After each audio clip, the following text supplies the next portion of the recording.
बकरी के दूध का अक्सर डेयरी के लिए उपयोग किया जाता है और पनीर और दूध से बने उत्पादों की अंतिम गुणवत्ता दूध की गुणवत्ता पर निर्भर करती है। एक और दिलचस्प इच्छित उपयोग कच्चे दूध का मानव उपभोग है। इसमें एक विशेष फैटी एसिड सामग्री होती है जो इसे एलर्जी और असहिष्णु लोगों के लिए गोजातीय दूध की जगह लेने की अनुमति देती है। गायों के दूध के मामले में अक्सर दूध के प्रति असहिष्णुता को लैक्टोज के प्रति असहिष्णुता के साथ भ्रमित किया जाता है, शायद समान नैदानिक लक्षणों के कारण। वैसे भी दूध के खिलाफ एक विशिष्ट प्रतिरक्षा प्रतिक्रिया है जो गैस्ट्रोएंटेरिक लक्षणों का कारण बनती है लेकिन एनाफिलेक्सिस भी पैदा कर सकती है। यह अंतिम पहलू दूध प्रोटीन से जुड़ा हुआ है, इसलिए एलर्जी के बारे में बात करना बेहतर है, असहिष्णुता के बारे में नहीं। दूसरी ओर लैक्टोज असहिष्णुता एक पाचन एंजाइम लैक्टेज की कमी के कारण होती है। यह एंजाइम नवजात शिशुओं में मौजूद होता है, बच्चे की 34 सप्ताह की उम्र में चरम पर होता है, फिर वीनिंग के समय इसकी सांद्रता कम हो जाती है। केवल 30% वयस्क लोग लैक्टेज बनाए रखते हैं। गायों से अलग स्तनधारियों के दूध का सेवन करने से असहिष्णुता की समस्या का समाधान नहीं होता है क्योंकि सभी प्रकार के दूध में चीनी के रूप में लैक्टोज होता है। लेकिन क्या बकरी का दूध एलर्जी के मामले में मदद कर सकता है? सभी स्तनधारियों के लिए दूध प्रोटीन समान होते हैं, इसलिए बकरी के दूध के सेवन से केवल कुछ ही लाभ होते हैं। वैसे भी बकरी का दूध गोजातीय दूध की तुलना में अधिक पचने योग्य होता है क्योंकि इसमें वसा, प्रोटीन और चीनी की मात्रा कम होती है। इसके अलावा वसा में गोजातीय दूध की तुलना में कम संतृप्त वसा अम्ल होते हैं। डेयरी के लिए दूध के ठोस पदार्थ महत्वपूर्ण हैं। फैट और प्रोटीन डेयरी प्रसंस्करण और पनीर के विशेष स्वाद दोनों के लिए महत्वपूर्ण हैं। इसके अलावा डेयरी प्रसंस्करण प्रोटीन को संशोधित करता है और लैक्टोज का उपभोग करता है, जिससे अक्सर एलर्जी और असहिष्णुता से जुड़ी समस्याओं का समाधान होता है। गायों की तुलना में बकरियों में दूध की गुणवत्ता को अनुकूलित और मानकीकृत करना अधिक कठिन है। लक्ष्य तक कैसे पहुंचा जाए, यह समझने के लिए दूध के लिए संश्लेषण प्रक्रिया को जानना महत्वपूर्ण है, विशेष रूप से दूध वसा और प्रोटीन के लिए। मिल्क फैट ट्राइग्लिसराइड्स से बना होता है। बकरी का दूध विशेष रूप से मध्यम और लंबी श्रृंखला वाले फैटी एसिड में समृद्ध होता है, जिसमें गोजातीय दूध की तुलना में कम संतृप्ति होती है। लघु श्रृंखला फैटी एसिड रुमेन किण्वन, एसीटेट और ब्यूटरेट से प्राप्त होते हैं, जबकि लंबी श्रृंखला वाले सीधे रक्त प्रवाह से आते हैं और मध्यम श्रृंखला वाले मिश्रित उत्पत्ति वाले होते हैं। बकरी के दूध में स्तनपान की शुरुआत में दूध वसा की उच्च सांद्रता होती है, अधिकांश समय में घट जाती है और स्तनपान के अंत में फिर से बढ़ सकती है। यह निम्न कारणों से होता है: पतलापन, स्तनपान की शुरुआत और अंत में उत्पादन कम हो जाता है। एनईएफए का संचलन, विशेष रूप से स्तनपान की शुरुआत में रक्त एनईएफए दूध वसा के अग्रदूत होते हैं, इसलिए वे जुड़े होते हैं। संक्षेप में, स्तनपान की शुरुआत में नकारात्मक ऊर्जा संतुलन, उच्च एनईएफए सांद्रता और उच्च स्तन लिपिड संश्लेषण।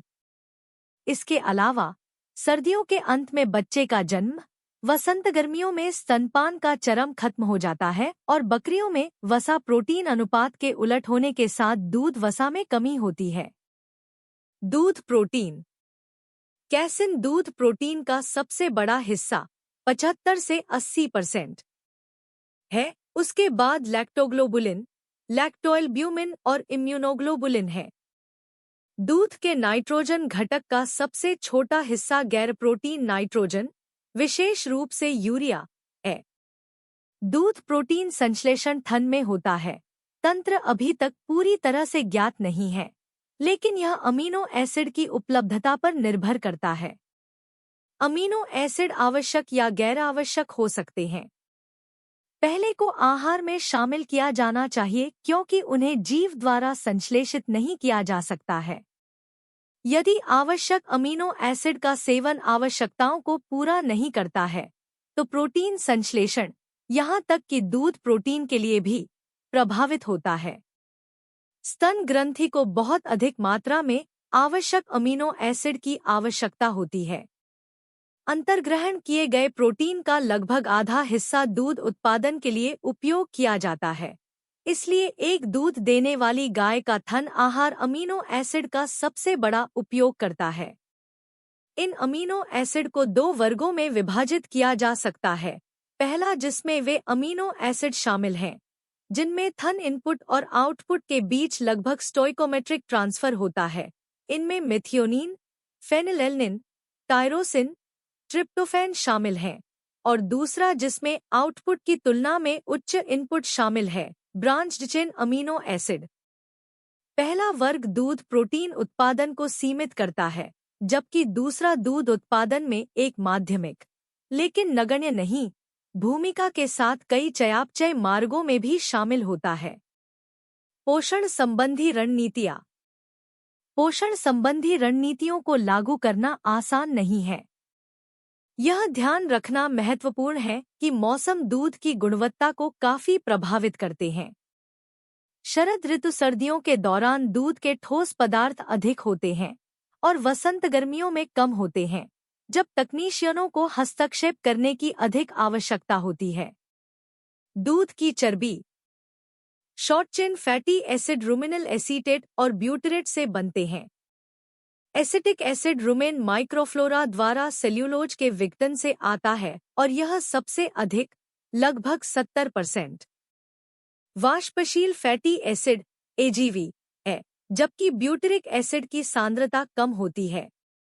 थन में वसा उत्पादन में सुधार करने की सबसे अच्छी रणनीति रुमेन में एनडीएफ के उपयोग को अधिकतम करना है, जिससे एसीटेट का निर्माण बेहतर होता है। वैसे भी सबसे महत्वपूर्ण बिंदु फाइबर की पाचन क्षमता है।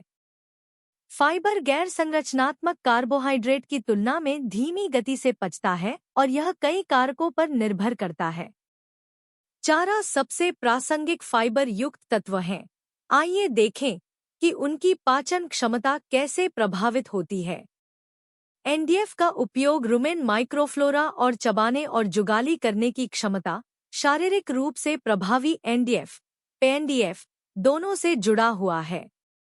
एक अच्छी उत्तेजना के लिए पीएनडीएफ कुल एनडीएफ का 2/3 होना चाहिए।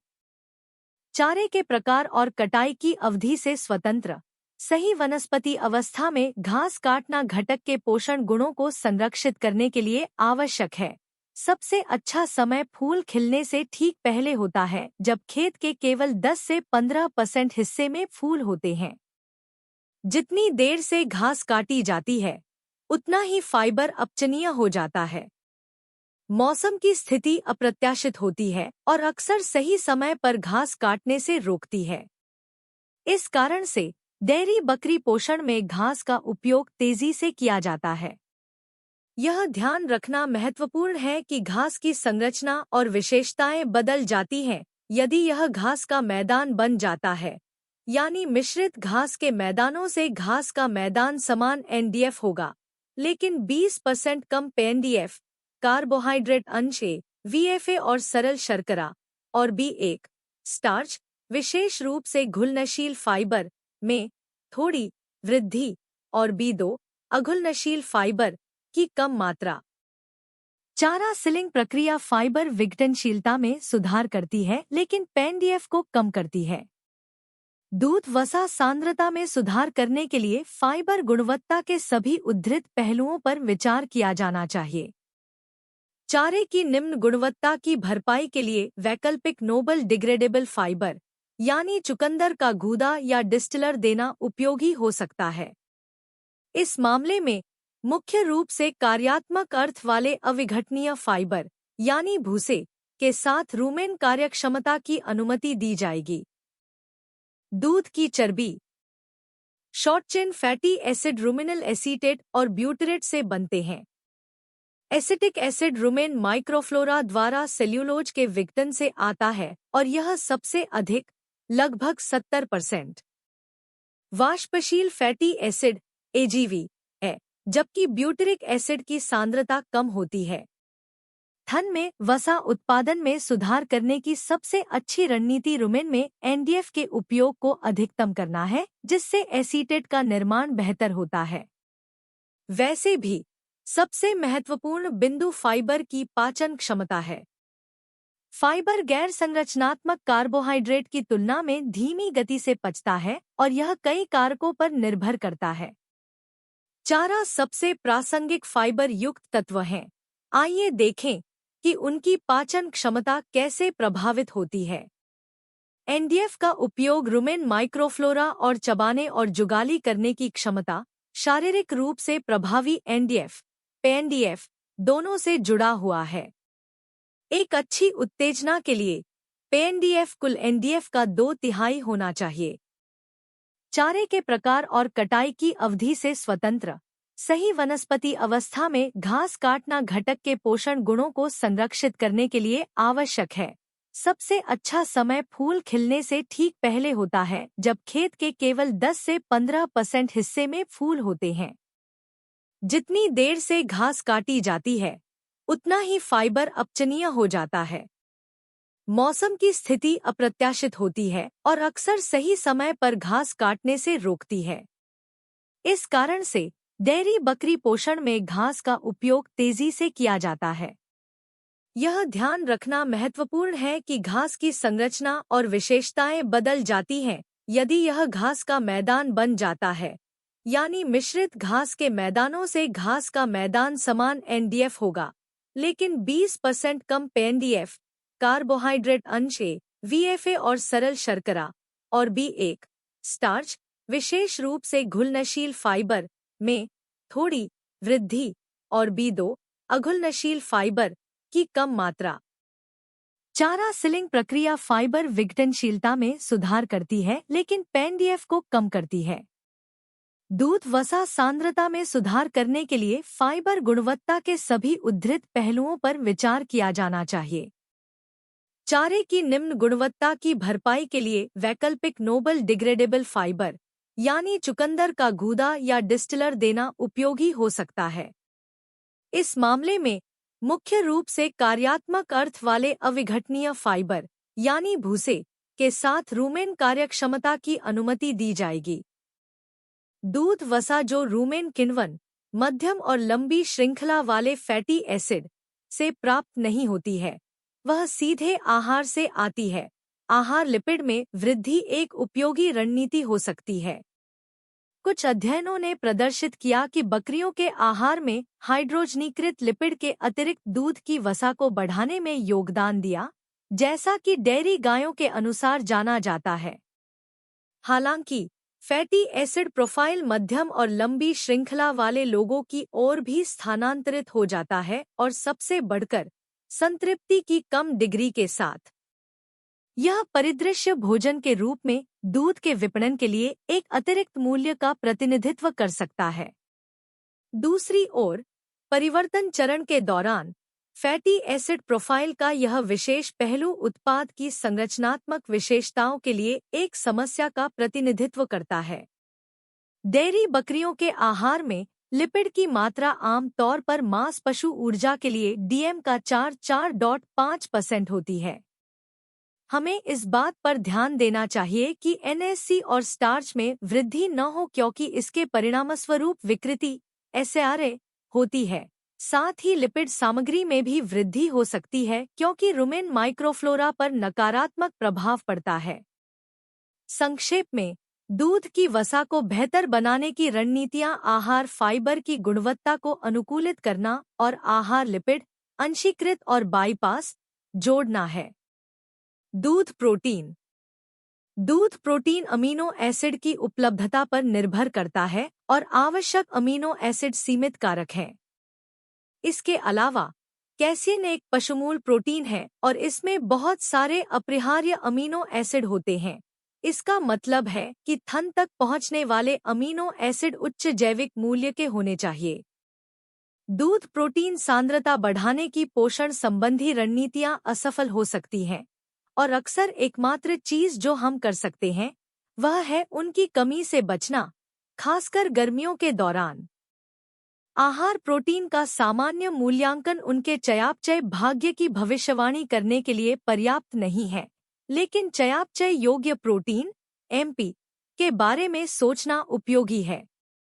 एमपी से बना है बैक्टीरियल प्रोटीन अब तक का सबसे अच्छा उच्च मूल्य वाला अमीनो एसिड स्रोत। रुमेन अविघटित प्रोटीन एक पर्याप्त मात्रा में विघटनीय और घुलनशील प्रोटीन देकर जीवाणु प्रोटीन संश्लेषण में सुधार करना है। इस मामले में एकमात्र सीमा आहार प्रोटीन को विघटित करने की रुमेन माइक्रोफ्लोरा क्षमता है। यह रुमेन में सूक्ष्मजीवों की संख्या पर निर्भर करता है और हम केवल सर्वोत्तम माइक्रोबियल दक्षता का समर्थन करने के लिए पर्याप्त ऊर्जा का सेवन दे सकते हैं। सीएनसीपीएस प्रणाली कार्बोहाइड्रेट और प्रोटीन दोनों को उनके रुमेन विघटनीयता के आधार पर एक ही तरीके से अंश ए, बी या सी रैंक करती है। सबसे अच्छा परिदृश्य वह है जहां समान विघटनीयता वाले इन दोनों अणुओं के अंशों को समान मात्रा में दर्शाया जाता है। उदाहरण के लिए आहार घुलनशील प्रोटीन B1 या गैर प्रोटीन नाइट्रोजन ए के साथ स्टार्च B1 या शर्करा ए का बराबर सेवन होना चाहिए। दो अविघटनीय प्रोटीन को दर्शाता है जो रुमेन को बाईपास करता है। जैसा कि अभी कहा गया है, थन प्रोटीन संश्लेषण आवश्यक अमीनो एसिड की उपलब्धता पर निर्भर करता है। पोषण संबंधी रणनीति अविघटनीय प्रोटीन के जैविक मूल्य को बेहतर बनाने की होनी चाहिए। यह एक कठिन काम है, लेकिन कुछ वनस्पति सामग्री में एक दिलचस्प एमिनो एसिड प्रोफाइल है। सूरजमुखी और इसके उपोत्पाद, मकई ग्लूटेन, बियर थ्रेशर और डिस्टिलरी उपोत्पाद। अंत में आहार सेवन को संतुलित करने के लिए डेयरी बकरियों के लिए भी रुमेन संरक्षित एमिनो एसिड उपयोगी हो सकते हैं। छोटे जुगाली करने वालों के बारे में साहित्य के कुछ ही वैज्ञानिक अंश हैं और दूध प्रोटीन पर प्रभाव विषम है। कुछ लेखकों ने आहार में रुमेन संरक्षित मेथियोनिन के कारण दूध प्रोटीन में सुधार का संकेत दिया, जबकि अन्य ने महत्वपूर्ण परिवर्तन नहीं देखे। यहाँ तक कि लाइसिन और कोलिन, यह एक एमिनो एसिड नहीं है, लेकिन इसका चयापचय भाग्य मेथियोनिन से सख्ती से संबंधित है। दूध की उपज में सुधार करते हैं, लेकिन इसकी गुणवत्ता के बारे में कोई सबूत नहीं है। इसलिए इस विषय की जांच करना आवश्यक होगा। निष्कर्ष: डेयरी बकरियों की पोषण संबंधी जरूरतें अद्वितीय होती हैं, इसलिए अक्सर दूध की गुणवत्ता में सुधार के लिए हस्तक्षेप निराशाजनक होते हैं।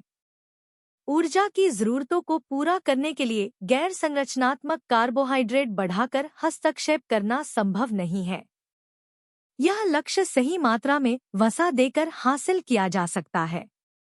हालांकि इससे रुमेन माइक्रोफ्लोरा प्रभावित हो सकता है, जो प्रोटीन के क्षरण के लिए भी जिम्मेदार है। आहार के साथ दिए जाने वाले पोषण संबंधी सिद्धांतों और दूध में लिपिड और प्रोटीन की मात्रा की उत्पत्ति में शामिल सभी विभिन्न तंत्रों के बीच घनिष्ठ संबंध है। निष्कर्ष में दूध की गुणवत्ता में सुधार करने के लिए अभी चर्चा की गई अवधारणाओं को समग्र दृष्टिकोण से लागू किया जाना चाहिए।